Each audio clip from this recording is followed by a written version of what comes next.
पूरे x axis पे y की वैल्यू 0 होती है, मतलब BC के मिड पॉइंट को A से मिलाओ। सेक्शन फॉर्मूला इंटरनली हो, फॉर्मूला हो गया mx2 + nx1 / m + n। अगर आप CBSE क्लास 10 के स्टूडेंट हैं then download this free android app. इसमें आपको मिलता है video lectures, hand written notes, NCERT solutions and many more. Okay, first of all great morning. जैसा हम सभी जानते हैं कि आज क्लास नंबर फर्स्ट है, नया चैप्टर स्टार्ट करने जा रहे हैं हम लोग। तो क्लास नंबर और डेट ये हमेशा की तरह लिखना है, बैठने का पोस्चर ठीक हो, इसके साथ साथ पूरी क्लास में आप एक्टिव रहेंगे, अलाइव रहेंगे और अलर्ट रहेंगे, और ज्यादा से ज्यादा रिस्पॉन्स करना है, क्योंकि बोलेंगे तो सीखेंगे। भाई आज जो चैप्टर स्टार्ट कर रहे हैं बहुत ही मजेदार चैप्टर है, बहुत मजा आने वाला है। ये चैप्टर आप 11th क्लास में भी सीखोगे वैसे तो, बट 10th क्लास में इसका छोटा सा पार्ट है। कोऑर्डिनेट ज्योमेट्री क्या कहता है, क्या होता है, पहले समझते हैं। कहता है कि it is a branch of mathematics in which geometric problems are solved through algebra by using the coordinate system. इसकी तो एक डेफिनेशन है कि कोऑर्डिनेट ज्योमेट्री होती क्या है। नॉर्मली आप सभी ये जानते हो, ये जो है ये एक तरीके का कोऑर्डिनेट एक्सिस होता है। अभी समझाऊंगा, वापस आता हूं कि इट इज अ ब्रांच। क्या है ये? एक तरीके का ब्रांच है। किसका? मैथमेटिक्स का ब्रांच है जी। किसका ब्रांच है? मैथमेटिक्स का। तो it is a branch of mathematics in which geometric problem are solve. क्या सॉल्व करते हैं इसमें? ज्योमेट्रिक प्रॉब्लम सॉल्व करते हैं। किसके बेसिस पे? एलजेब्रा के, मतलब through algebra bye using the coordinate system. पहले समझते हैं यहां पे कि कोऑर्डिनेट एक्सिस है क्या। ये जो रेड लाइन देख रहे हो ना, ये एक्स एक्सिस है। क्या है ये? X axis. और ये जो ग्रीन लाइन देख रहे हो इसको क्या बोलते हैं? Y axis. मजे की बात बताऊं, एक्स एक्सिस पे वाई की वैल्यू 0 होती है और वाई एक्सिस पे एक्स की वैल्यू 0 होती है। यहां पे हमने अगर कोऑर्डिनेट एक्सिस की बात करें तो एक्स डैश ओ और एक्स, ये हमारा एक्स एक्सिस है। क्या है ये? X axis. इधर पॉजिटिव होता है और इधर नेगेटिव होता है। 9th क्लास में भी पढ़ा है आपने, पढ़ा है नहीं पढ़ा? यहां ऊपर पॉजिटिव होता है और नीचे क्या है? नेगेटिव है। तो ओ वाई और ओ वाई डैश, ये दो है, ओ एक्स और ओ एक्स डैश। तो इसलिए हमने बोला एक्स ओ और एक्स डैश, वाई ओ और वाई डैश। ये कोऑर्डिनेट एक्सिस है अभी हमारे पास। क्या जी? ये कोऑर्डिनेट एक्सिस है। अच्छा, यहां पे एक चीज समझने वाली है। यहां पे अगर मान लो एक पॉइंट है हमारे पास P। क्या पॉइंट है हमारे पास? P। अगर ये पॉइंट की बात करें तो अगर मान लो यहां पे एक पॉइंट हमने ले लिया P, तो O से लेकर A तक का डिस्टेंस बोल लो या O से लेकर B तक का डिस्टेंस बोल लो, बराबर होगा। हाँ या ना? डिस्टेंस बराबर होगा। अगर O से लेकर A तक x है तो O से लेकर B तक y होगा। ऐसे ही O से लेकर B तक, अगर नहीं गलत बोल दिया, O से लेकर A तक x है तो B से लेकर P तक भी x होगा। दोनों का जो डिस्टेंस है वो क्या होगा? बराबर होगा। ऐसे ही O से लेकर B तक अगर y है तो A से लेकर P तक भी क्या होगा? y होगा। इनका जो डिस्टेंस है वो क्या होगा? बराबर होगा। तो यहां पे जब आप P पॉइंट लिखोगे तो क्या लिखोगे? x और y। मतलब P, ये जो पॉइंट है, ये यहां पे अगर देखें तो x एक्सिस को कहां पे काटता है? तो x डिस्टेंस पे काटता है। कहां पे काटता है? x डिस्टेंस पे। और y एक्सिस को कहां पे काटता है? y डिस्टेंस पे। तो इनका जो डिस्टेंस है pxy, ये x है और ये क्या है? y है। अच्छा, यहां पे अगर हम बात करें तो ये जो देख रहे हो ये रेड वाला और ये वाला, ये x कोऑर्डिनेट कहलाता है। क्या कहलाता है? x coordinate. इसको एब्सिसा बोलते हैं। क्या बोलते हैं इसको हम लोग? एब्सिसा। इसी तरीके से इसमें, इन दोनों में फर्क समझ में आ रहा है? हैं? देखो जरा ध्यान से। अब ये जो ग्रीन वाला है इसको y कोऑर्डिनेट बोलते हैं। ऑर्डिनेट होता है ये। क्या होता है? ऑर्डिनेट। अब क्या होता है, एब्सिसा और ऑर्डिनेट में ना बच्चों को बड़ी कंफ्यूजन होती है, वो भूल जाते हैं एब्सिसा क्या है और ऑर्डिनेट क्या है। चलो मैं आपको एक राज की बात बताता हूं। XYZ में x पहले आता है बाद में आता है? पहले। ABC में x पहले आता है या बाद में आता है? चेक करके बताओ। हाँ जी भाई, अगर मतलब ABC में A पहले आता है बाद में आता है? पहले आता है। और XYZ में x पहले आता है। तो देखो, एब्सिसा x पहले आया, A पहले आया, ऐसे याद कर लो, है ना? तो x कोऑर्डिनेट बोले तो एब्सिसा और y कोऑर्डिनेट बोले तो ऑर्डिनेट। वो तो वैसे भी बाद में आते हैं ABCD में। ऐसे करके याद रख लो, नहीं तो कंफ्यूजन होती है और बच्चे भूल जाते हैं कि करना क्या है। क्लियर है जी? तो ये क्या है हमारे पास? x कोऑर्डिनेट एब्सिसा और ये क्या है? y कोऑर्डिनेट ऑर्डिनेट कहते हैं हम लोग। तो यहां पे एक बात है, the abscissa of every point on y axis is 0। X coordinate जो है, एक्स की जो वैल्यू है वाई एक्सिस पे क्या होती है, 0 होती है ना। और यहां पे क्या लिखा है, यहाँ पे द ऑर्डिनेट मतलब वाई कोऑर्डिनेट जो है वो एक्स एक्सिस पे क्या होता है, 0 होता है। ये हमने यहाँ पे बात बताई है। इस पूरे एक्स एक्सिस पे वाई की वैल्यू क्या होती है, 0। जैसे कि मान लो ये 3 है, तो यहां पे बोलोगे एक्स की वैल्यू 3 है, बट वाई की वैल्यू है क्या कुछ ना, 0, तो 3 0। ऐसे ही यहां पे एक पॉइंट है और ये पॉइंट क्या है, 0 2, तो एक्स की तो वैल्यू कुछ भी नहीं है, बट वाई की वैल्यू कितनी है, 2 है ना। तो वैल्यू ऑफ वाई जो है वो क्या है, वैल्यू ऑफ वाई क्या है ये पूछ रहा हूं, 2, और एक्स की वैल्यू क्या है, 0। यहां पे वैल्यू ऑफ एक्स क्या है, 3, और वाई की वैल्यू क्या है, एक्स एक्सिस पे वाई की वैल्यू 0 होती है और वाई एक्सिस पे एक्स की वैल्यू क्या होती है, 0 होती है। ओके, दोबारा बता दूं, कुछ बच्चे कंफ्यूज हैं। मैंने कहा यहां पे कि ये जो है, ये एक्स कोऑर्डिनेट को एब्सिसा बोलते हैं, एक्स पहले आता है, ए पहले आता है, ऐसे याद रखोगे तो कभी भूलोगे नहीं और याद रहेगा कि क्या बोल रहा हूं मैं। एक्स पहले आएगा और ABCD में पहले आता है। ऐसे ही यहां पे बताया मैंने वाई क्या है यहां पे जी, वाई ऑर्डिनेट और O, ऐसे याद रखो, वाई बाद में आता है, क्या आता है, ऑर्डिनेट एक्सिस बोलते हैं हम लोग इसको। यहां पे एक चीज और बता दी मैंने, यहां पे पूरे एक्स एक्सिस पे वाई की वैल्यू 0 होती है, पूरे वाई एक्सिस पे एक्स की वैल्यू क्या होती है जी, 0 होती है। अच्छा, अब कुछ चीजें हैं जो समझनी है, जो हम लोग यहां पे इस्तेमाल करेंगे।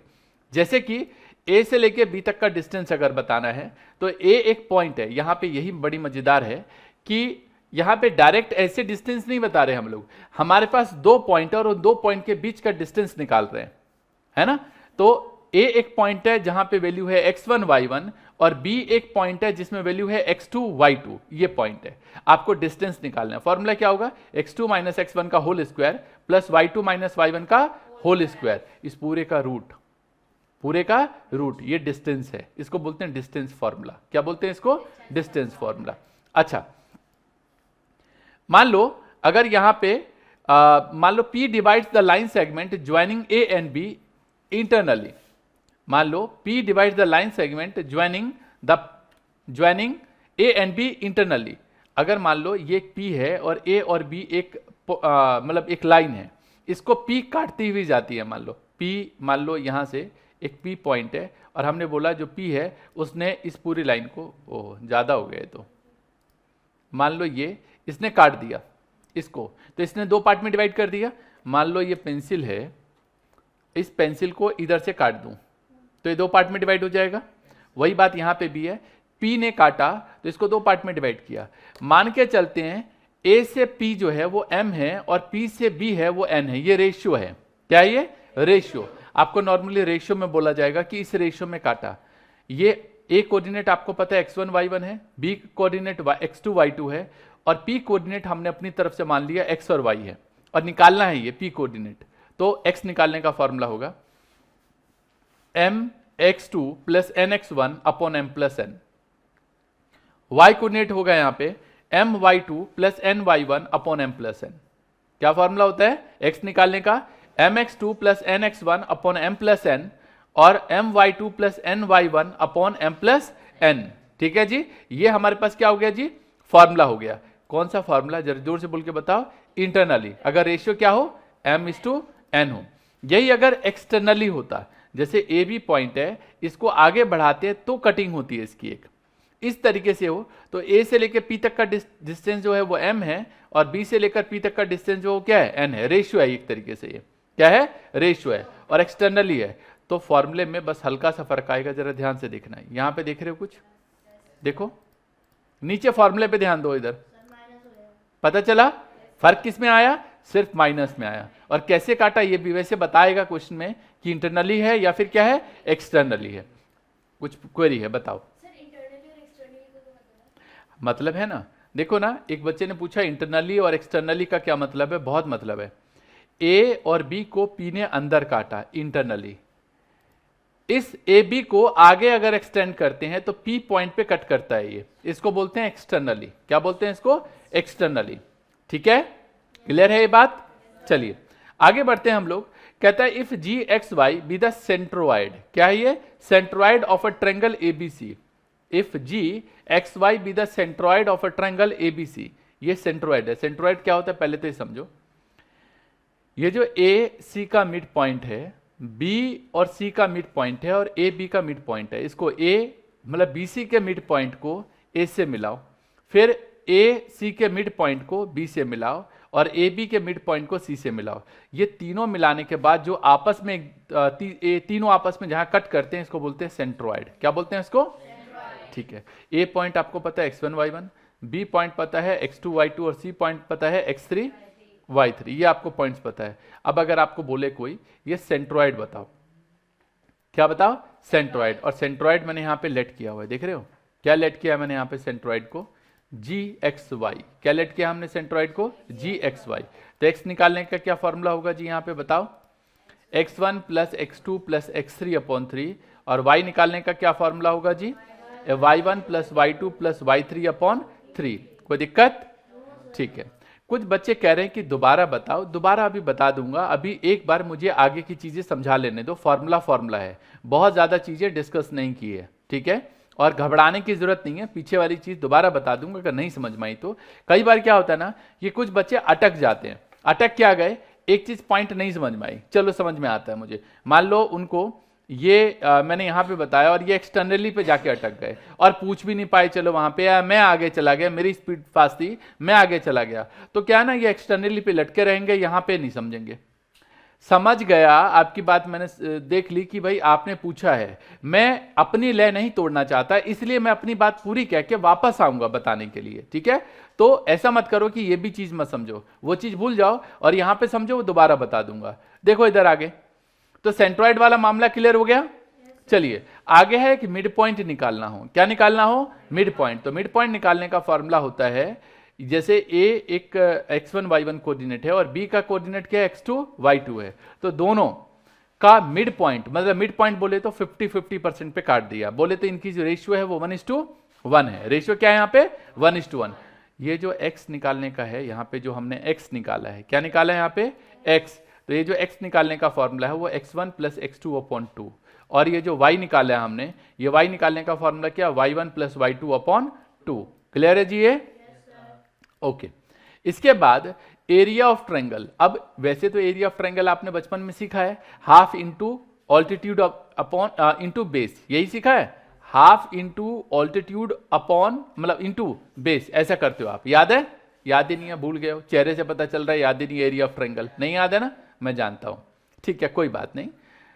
8th क्लास में पढ़ा था सर, 9th में थोड़ा थोड़ा पढ़ा है, कहाँ याद रहता है। चलो, ए बी और सी अगर आप आपको 3 पॉइंट दे दे और बोले एरिया बताओ, क्या बताओ आपको? एरिया बताने को पूछे, तो area of triangle A B C निकालने का फॉर्मूला होता है x1। ये फॉर्मूला तो याद ही नहीं होगा सर, कैसे याद करेंगे, है ना? कितना खतरनाक फॉर्मूला ये है। चलो कोई बात नहीं, मैं आपको फॉर्मूला सिखाता हूं कि ये करना कैसे है। ओके, दोबारा लिखो फॉर्मूले को। इजाजत है? नहीं इजाजत है? चलो देखो, यहां पे क्या करेंगे, हम हाफ लिख लेंगे। सामने देखोगे तो समझ में आ जाएगा। यहां लिखो x1, यहां लिखो x2 और यहां लिखो x3। लिख लिया? हेलो? अच्छा, यहां पे हम क्या करेंगे, यहां पे लिखेंगे y1 माइनस y2, यहां पे लिखेंगे y2 माइनस y1 और यहां पे लिखेंगे, नहीं गलत लिख दिया, यहां पे लिखेंगे हम y1 माइनस y2, यहां लिखेंगे y2 माइनस y3, 2 के बाद 3 आता है, और फिर y3 माइनस y1। अब याद रहेगा? देखो x1 x2 x3 पहले लिख लिया, फिर y1 माइनस y2, फिर यहां पे आ जाओ y2 माइनस y3 और y3 माइनस y1, हो गया। अब याद रहेगा फॉर्मूला? ठीक है, तो अब इस तरीके से आप फॉर्मूला लिख सकते हो। एक चीज और समझने वाली बात है कि एरिया ऑफ ट्रायंगल जो है हमेशा पॉजिटिव होता है, तो अगर नेगेटिव भी आए तो भी आप उसे पॉजिटिव ट्रीट करेंगे। क्या ट्रीट करेंगे जी? पॉजिटिव, क्योंकि एरिया ऑफ ट्रायंगल हमेशा क्या होता है? पॉजिटिव होता है। क्या होता है जी? पॉजिटिव होता है। अच्छा, इसके बाद अगर मैं क्वालिटी ऑफ 3 पॉइंट्स की बताऊं कि 3 पॉइंट अगर कॉलिनियर है, कॉलिनियर मतलब लाइज ऑन अ लाइन, एक ही लाइन पे स्थित है, तो उस केस में एरिया होता ही नहीं उसका। क्या निकालोगे? एक लाइन का एरिया बताओ, बताते हो क्या? लाइन का एरिया होता है, लाइन की लेंथ होती है, एरिया नहीं होता। एरिया किसका होता है? जो जगह घेरती है इस तरीके से, है ना? है ना? तो एक लाइन है, एक धागा है, अब क्या एरिया क्या बताओगे, इसका लेंथ बताओगे ना एक तरीके से। तो लाइज ऑन द लाइन है, उसका एरिया उस केस में क्या ट्रीट करके चलेंगे, 0 लेके चलेंगे। क्या लेके चलेंगे जी, 0। अच्छा, इसके बाद क्या है, अ ट्रायंगल इज इक्विवेलेंट, एक ट्रायंगल इक्विवेलेंट नहीं सॉरी इक्विलेटरल होगा। क्या होगा, इक्विलेटरल होगा अगर इसके सारे के सारे साइड जो होंगे वो क्या होंगे, बराबर होंगे। आगे आएगा प्रूफ करने को या बताने को कि ये पॉइंट जो है वो इक्विलेटर ट्रायंगल के साइड्स हैं।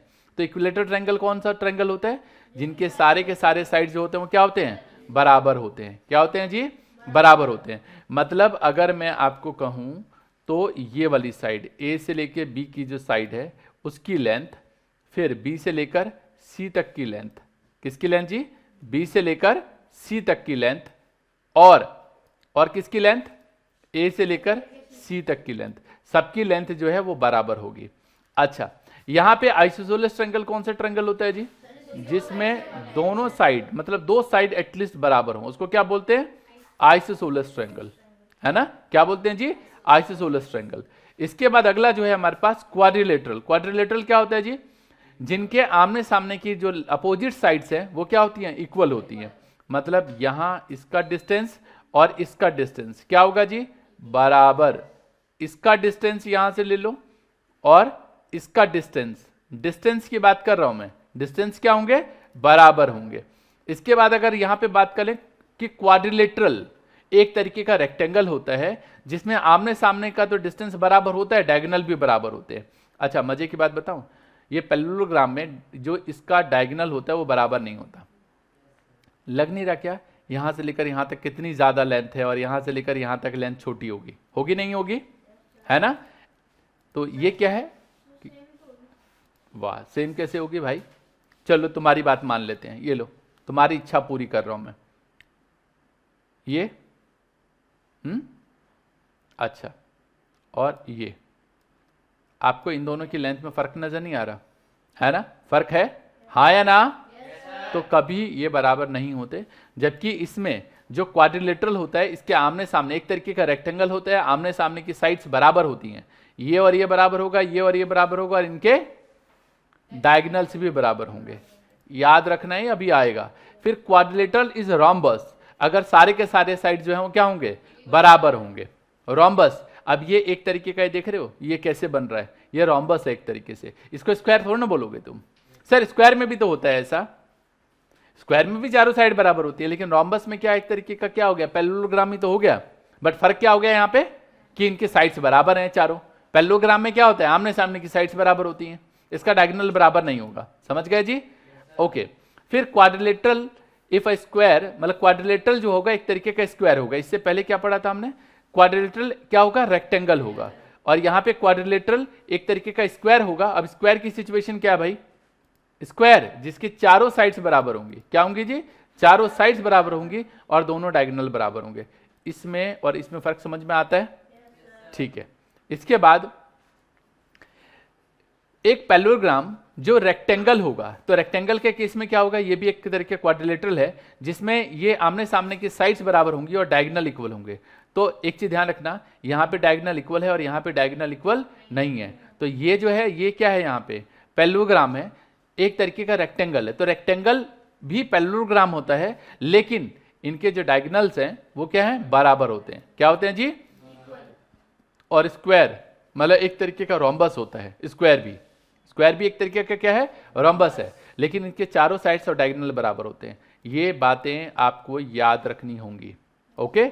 और हाँ, इन मतलब ये इन पैरेललोग्राम, रेक्टेंगल, स्क्वायर और rhombus all have diagonals bisecting each other, मतलब इन सब में डायगोनल होते हैं और एक दूसरे को काटते हैं। क्या करते हैं जी, एक दूसरे को काटते हैं। काटना मतलब इस तरीके की सिचुएशन, इस तरीके की सिचुएशन होगी। जैसे आप क्रॉस लगाते हो, कैसा क्रॉस लगाते हो जी, इस तरीके का क्रॉस लगाते हो ना, तो ऐसे एक दूसरे को क्या करते हैं, बाइसेक्ट करते हैं। बाइसेक्ट मतलब काटना, बाइसेक्ट मतलब काटना। तो अगर हम लोग अभी वापस शुरू से चलें कि हमने क्या क्या पढ़ा, सबसे पहले पढ़ा कि कोऑर्डिनेट ज्योमेट्री क्या चीज होती है। तो बताया कि कोऑर्डिनेट ज्योमेट्री क्या है, ब्रांच है एक मैथमेटिक्स का, ब्रांच है। जैसे आप पढ़ते हो ना, ट्रिग्नोमेट्री पढ़ते हो, आगे पढ़ोगे आप, है ना, और भी बहुत सारे चैप्टर पढ़ोगे, तो मैथमेटिक्स का ही एक ब्रांच है वो। जहां पे हम क्या बात करेंगे, ज्योमेट्रिक प्रॉब्लम सॉल्व करेंगे। क्या प्रॉब्लम सॉल्व करेंगे जी, ज्योमेट्रिक प्रॉब्लम सॉल्व करेंगे।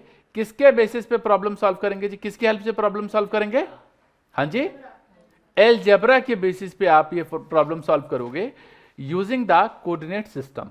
और यहां पे अगले उसमें हमने बताया ये एक्स एक्सिस है, ये वाई एक्सिस है।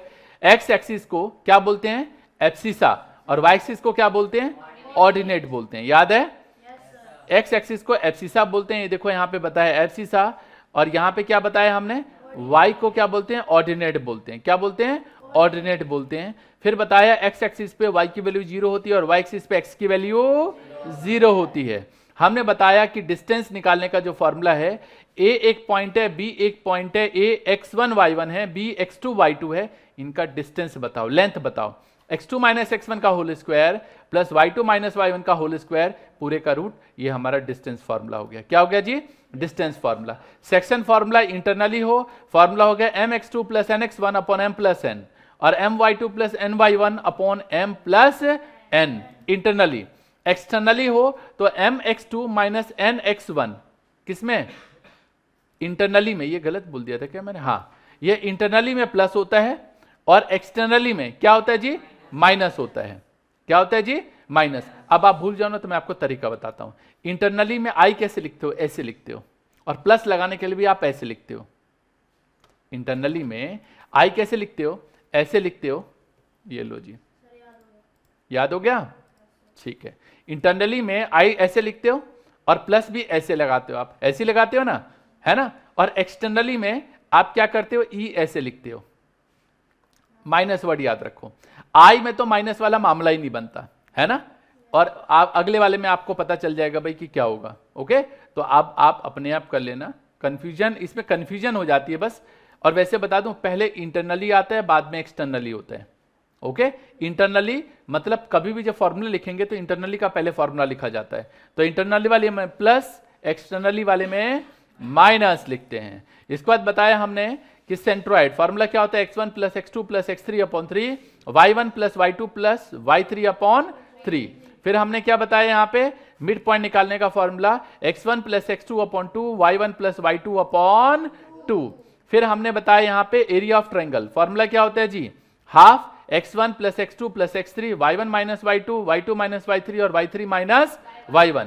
एरिया हमेशा क्या होता है, पॉजिटिव होता है। फिर हमने क्या बताया, अगर पॉइंट्स कॉलिनियर होंगे तो उनका जो एरिया होगा वो क्या होगा, 0 होगा। और हमने ये बताया कि सिचुएशन क्या है, क्योंकि प्रूफ करने वाले क्वेश्चन हैं, अभी डिस्कस करेंगे। बस इतनी सी छोटी छोटी बातें डिस्कस की हैं।